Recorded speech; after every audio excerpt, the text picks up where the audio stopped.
How to add a new user on your MacBook. It is a very simple process.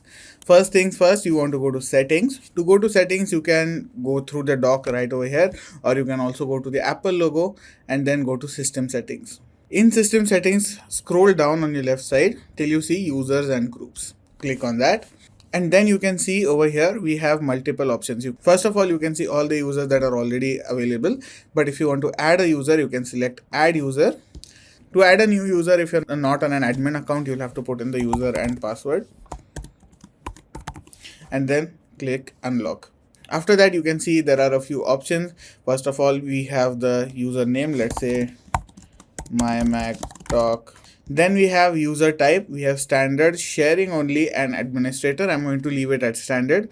Then we have the account name, which can come up automatically, and then you can put in your password. If you don't want a password, unfortunately here there is no option.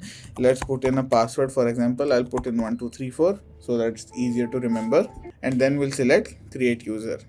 And then you can see here we have an option for adding account. You can see my MacTalk test has been created. So a new user has now been created. You just have to go to that new user, log in and set up that user, and that is about it. Hopefully this video is helpful. If it has been, do make sure to like, share and subscribe.